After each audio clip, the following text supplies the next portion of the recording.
Hello aspirants, welcome to the Swadhyay educations.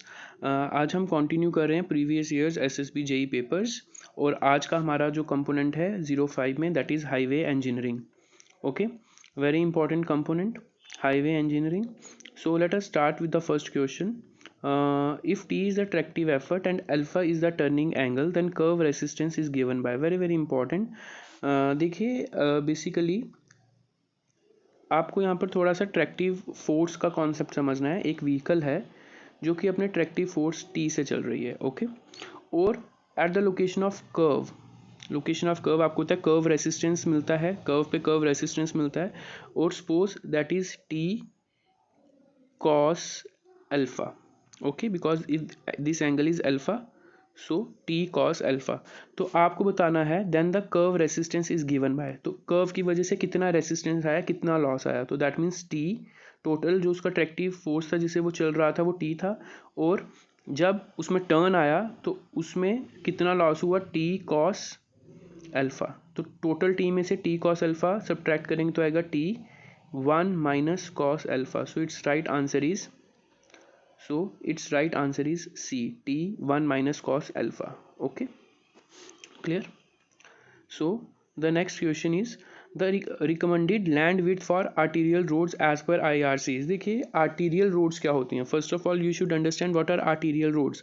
Arterial roads वो roads होती हैं जो कि highways की connecting roads होती हैं. Suppose ये highway जा रहा है तो इसको जो road connect कर रहा है वो arterial roads होती हैं. एक सब arterial roads भी होती हैं. सब arterial roads होती हैं जो arterial roads पे आके पड़ती हैं, that are सब arterial होती हैं जो highway पे जाकर attach होती हैं, that are आर्टीरियल रोड्स. जैसे आर्टरीज होती हैं हार्ट के साथ, हार्ट आर्टरीज वेन्स वही हैं आर्टीरियल रोड्स. ओके, सो इसकी जो रिकमेंडेड विड्थ है that is 50 to 60 metre. Okay my dear aspirants, एक चीज़ I want to clear that जब भी आप हाईवे की तैयारी करें तो आपकी जो फर्स्ट प्रायोरिटी, फर्स्ट फोकस होना चाहिए वो आपका आईआरसी रिकमेंडेशंस पे ही होना चाहिए. आप देखेंगे इस वीडियो में that most of the questions have been asked from the IRC recommendations. Okay, so if the design speed of the vehicle, यहाँ पर 3 नहीं है, ऑफ द व्हीकल है basically, is 100 km/h, then the safe stopping side distance for design is around.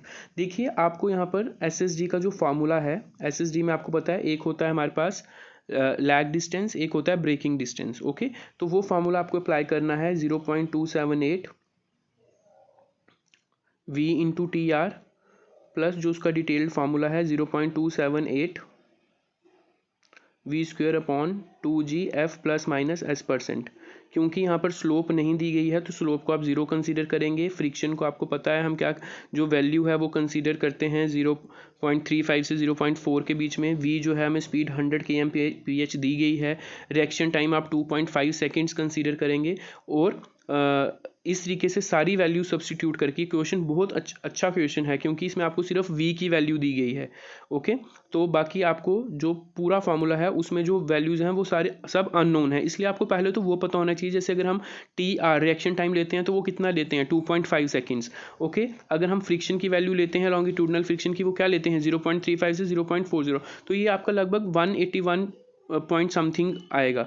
तो इसका जो approximate है वो है 180 मीटर. ओके, तो ये आपके पास एक आईआरसी का टेबल भी अवेलेबल है जिसमें हर डिफरेंट स्पीड्स के लिए, डिज़ाइन स्पीड्स के लिए जो है वैल्यूज़ डिफाइन की गई हैं स्टॉपिंग. तो आप डायरेक्टली वहाँ से भी याद रख सकते हैं, नहीं तो आप ये फार्मूला लगा के भी इसको सॉल्व कर सकते हैं. Okay, very important question, very good question. Next देखिए the class limit slope of a country for a plain terrain is. आपको पता ही है टेरेन्स को कैसे क्लासीफाई किया गया, plain terrain, rolling terrain, mountainous terrain, steep terrain. Okay, अगर slope जो है 0 to 10% है तो प्लेन, 10 to 25 है तो रोलिंग, 25 to 60 है तो माउंटेनियस, ग्रेटर देन 60 है तो स्टीप. अब यहाँ पर हमें क्या बोला गया है कि प्लेन टेरेन, तो प्लेन टेरेन के लिए 0 to 10%. ओके, मैंने आपसे पहले ही कहा है IRC recommendations are very very important. The length LS of an ideal transition curve. देखिए ट्रांजिशन कर्व जो है उसके बहुत सारे फार्मूलेज हैं, आप किसी से भी ये चीज़ निकाल सकते हैं. एक बड़ा बेसिक सा फार्मूला है v/c/r. ओके, जो कि rate of change of acceleration पे बेस्ड है. तो यहाँ पर आप देख सकते हैं length of transition curve is inversely proportional to the radius of the curve. So B is the right answer, inversely proportional to the radius of the curve. Next is range of camber in areas of heavy rainfall. Very very important, again देख लीजिए, ये भी IRC recommendation है. तो ये पूरा table है हमारे पास, इस पूरे टेबल आपको याद रखना बहुत ज़रूरी है। हमसे पूछा गया है हैवी रेनफॉल में कौन सा, फॉर द अर्थन रोड, है ना। तो अर्थन रोड के लिए ग्रेवल रोड है यहाँ पर, सॉरी यहाँ पर अर्थन रोड का स्लाइड से कट हो गया है। तो अर्थन रोड के लिए बेसिकली जो है 4% होता है, तो it's right answer is 4%। Okay, हमारे यहाँ पर टेबल पे सीमेंट कंक्रीट रोड है, थिन बिटुमन रोड है और ग्रेवल रोड है। अर्थन रोड जो है वो स्लाइड पे शो नहीं हो रहा है। Okay, the height of the eye level of the driver from the road surface, very important again. ये देखिए यहाँ पर हमारे पास एक व्हीकल है, दिस इज द व्हीकल, और यहाँ पर this is the I of the driver. ये बेसिकली स्टॉपिंग साइड डिस्टेंस के लिए बहुत इंपॉर्टेंट कॉन्सेप्ट है, और इससे जो है हमारे transition vertical curve, summit curves पे भी ये कॉन्सेप्ट यूज होता है। तो ग्राउंड से जो है ये जो क्लियरेंस है आई ऑफ द ड्राइवर कितना होना चाहिए minimum, height of the eye level, देखिए height of the eye level of the driver from the road surface, तो ये मिनिमम जो है 1.2 मीटर होना चाहिए। Okay, because it is very very important. ये डिस्टेंस इसलिए इंपॉर्टेंट है क्योंकि जितना ज़्यादा ये डिस्टेंस होगा उतना ज़्यादा जो है साइट डिस्टेंस जो है वो ज़्यादा अवेलेबल रहेगा ड्राइवर को, which is very very important for the safety and comfortability of the vehicle. So this is 1.2 metre. Almost all the questions have been asked from the IRC, Indian Road Congress recommendations. The versine of a chord of length c and radius curve. देखिए ये versine का question है। versine क्या होता है, ये curve है, okay, ये कॉर्ड है, दिस इज ए कॉर्ड, तो ये जो डिस्टेंस है this is called as the versine of the curve. Okay, this is taken as c upon 8r, या हम जो इसको आप जनरली पढ़ते हो l square upon 8r, where l is the length of the chord. The width of the speed breaker is greater than the wheelbase of common vehicles but the height is. देखिए जो width होती है speed breaker की, width, अगर ये speed breaker है suppose, तो इसकी जो width है, ये जो width है इसकी ये greater होती है wheel base of the common vehicles, wheel base of the common vehicles, but इसकी height जो होती है वो कितनी होती है, that is 100 mm. The height of the speed breaker is 100 mm. The ruling gradient value on plane and rolling terrain as per the recommendations of IRC. आप देख लीजिए most of the questions, 90% questions जो हैं वो even आप 100% भी मान के चलिए IRC रिकमेंडेशन से ही है। तो रूलिंग ग्रेडियंट क्या होता है, रूलिंग ग्रेडियंट को हम डिज़ाइन ग्रेडियंट भी बोलते हैं, जो मोस्ट ऑफ द कंडीशंस में प्रोवाइड किया जाता है। ओके, तो प्लेन एंड रोलिंग टेरेन के लिए, प्लेन एंड रोलिंग टेरेन के लिए रूलिंग ग्रेडियंट होता है 1/30. So the right answer is 1/30. So it is very very essential to remember the tables of IRC. The length of transition curve may be such that the rate of change of radial acceleration generally does not exceed. ये भी है जो मैंने आपको बताया था, हम transition curve की लेंथ कैलकुलेट करते हैं, हमारे पास उसके 3 जो है अप्रोचेज होती हैं, उनमें से एक अप्रोच है rate of change of radial acceleration. तो उसमें जो रेडियल एक्सेलरेशन की वैल्यू है वो किससे एक्सीड नहीं होनी चाहिए, 30 सेंटीमीटर पर सेकेंड स्क्वायर.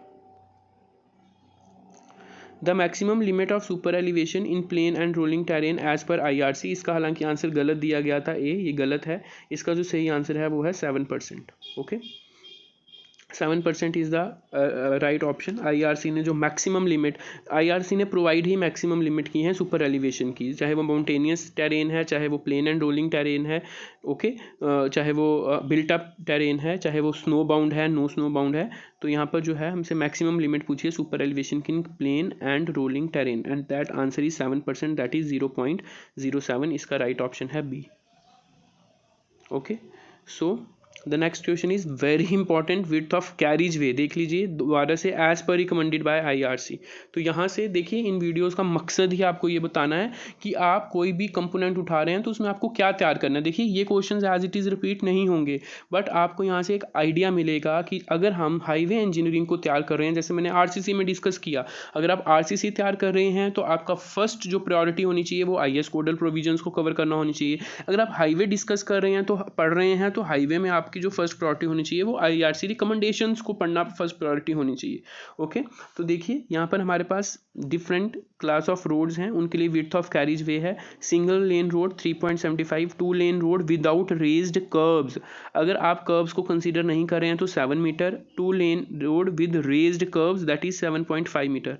तो इसका राइट ऑप्शन क्या है, 7.5 metre, that is C, because यहाँ पर दिया है with raised curves. Okay, so my dear aspirants, ये हमारे थे क्वेश्चन जो कि SSB में लास्ट जो हमारा एग्जाम हुआ है उसमें पूछे गए थे.